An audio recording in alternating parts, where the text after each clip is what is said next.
Okay, here's our hay bike.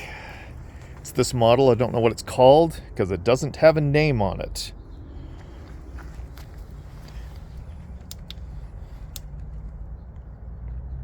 Okay, battery's full and on. The new controller is already installed.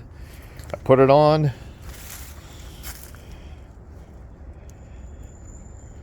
Nada. This is what happened before. So this is my daughter's bike. She rode it every single day, and she has been very sad that it doesn't work anymore. So, nothing. No go. Let me know what's going on.